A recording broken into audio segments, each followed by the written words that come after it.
Assalamualaikum warahmatullahi wabarakatuh. Salam Pramuka. Perkenalkan, nama saya Yurmanila dengan NIM 2020143538, kelas 4N dengan program studi pendidikan guru sekolah dasar. Nah, di sini saya akan menjelaskan materi tentang sejarah kepramukaan dunia dan di Indonesia yang mencakup 1. Perintis gerakan kepanduan dunia. 2. Gagasan pendidikan kepramukaan. 3. Kegiatan kepanduan di Indonesia. 4. Sejarah gerakan pramuka. Nah, video ini saya buat untuk memenuhi tugas mata kuliah kepramukaan dengan dosen pengampung Dr. Haji Hendra Wijaya. Selamat menyaksikan.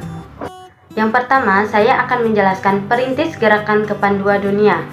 Bapak Pandu Dunia, Robert Stephenson Smith Baden-Powell, adalah Bapak Pandu Dunia yang lahir di kota London, Inggris, pada tanggal 22 Februari 1857.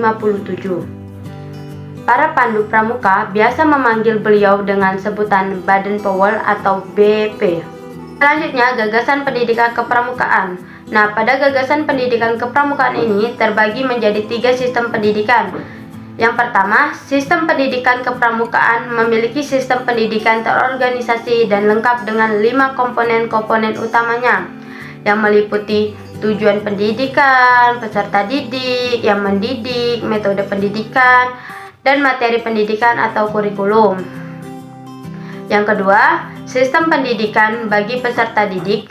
Proses pendidikan untuk peserta didik ini diatur melalui syarat kecakapan Urnum SKU dan syarat kecakapan khusus SKK serta Pramuka Garuda. Adapun 4 tingkatan dalam pramuka, ya, untuk pramuka siaga usia 7-10 tahun, untuk pramuka penggalang usia 11-15 tahun, untuk pramuka panegak usia 16-20 tahun, dan untuk pramuka pandega usia 21-25 tahun. 3. Sistem pendidikan bagi orang dewasa.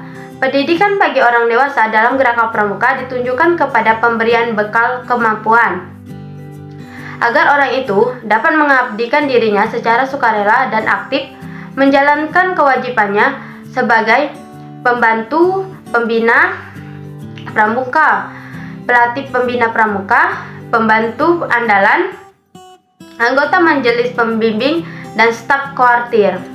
Selanjutnya, kegiatan kepanduan di Indonesia. Kepramukaan adalah proses pendidikan di luar lingkungan sekolah dan di luar lingkungan keluarga dalam bentuk kegiatan yang menarik, menyenangkan, sehat, teratur, terarah, praktis, yang dilakukan di alam terbuka dengan prinsip dasar kepramukaan dan metode kepramukaan, yang sasarannya akhirnya pembentukan watak, akhlak, dan budi pekerti luhur. Nah, kepramukaan adalah sistem pendidikan kepanduan yang disesuaikan dengan keadaan, kepentingan, dan perkembangan masyarakat dan bangsa Indonesia. Dan yang terakhir, saya akan menjelaskan sejarah gerakan pramuka. Yang pertama, di luar negeri. Pada awal tahun 1908, BP menulis cerita pengalamannya sebagai bungkus acara latihan kepramukaan yang telah dirintisnya. Kumpulan tulisannya itu kemudian terbit, yang disusul dengan berdirinya organisasi kepramukaan. Putrinya yang diberi nama Gertrudis atau Bantuan Agnes, adik perempuan Baden-Powell, dan diteruskan oleh Nyonya Baden-Powell dengan judul buku Scouting for Boys. Nah, pada tahun 1916 berdiri kelompok pramuka usia siaga yang disebut CUP atau Anak Serigala dengan buku The Jungle Books, berisi cerita tentang Mowgli, anak didikan rimba, atau anak yang dipelihara di hutan oleh induk serigala, karangan Rudyard Kipling sebagai cerita pembungkus kegiatan CUP tersebut. Nah, pada tahun 1918, BP membentuk Roper Scout, pramuka usia penegak, untuk menampung mereka yang sudah lewat usia 17 tahun tetapi masih senang giat di bidang kepramukaan. 2. Perkembangan di Indonesia. Pada masa Hindia Belanda meliputi bahwa 1. Kenyataan sejarah menunjukkan pemuda Indonesia ini mempunyai saham besar dalam pergerakan perjuangan kemerdekaan Indonesia, serta berkembangnya pendidikan kepramukaan nasional Indonesia. Nah, dalam perkembangan pendidikan kepramukaan itu tampak adanya dorongan dan semangat untuk bersatu, namun terdapat gejala adanya berorganisasi yang bineka. 2. Organisasi kepramukaan di Indonesia dimulai oleh adanya cabang Netherlands Pathfinder Organisasi atau NPO pada tahun 1912. 3. Organisasi kepramukaan yang diperkasai oleh bangsa Indonesia adalah JPO, berdiri atas Prakarsa SP Mangkunagara 7 pada tahun 1916. 4. Kenyataan bahwa kepramukaan itu senapas dengan pergerakan nasional seperti tersebut di atas dapat diperhatikan pada adanya Pathfinder Muhammadiyah yang pada 1920 berganti nama menjadi Hizbul Wathan. 5. Hasrat bersatu bagi organisasi kepramukaan Indonesia waktu itu tampak mulai dengan terbentuknya PAPI, yaitu Persaudaraan Antar Pandu Indonesia. 6. Federasi ini tidak dapat bertahan lama karena niat adanya fusi. Akibatnya pada tahun 1930 berdirilah Kepanduan Bangsa Indonesia atau KBI. 7. PAPI kemudian berkembang menjadi Badan Pusat Persaudaraan Kepanduan Indonesia atau BPPKI pada bulan April 1938. 8. Antara tahun 1928 sampai 1935 bermuncullah gerakan kepramukaan Indonesia baik yang bernapas utama kebangsaan maupun bernapas agama.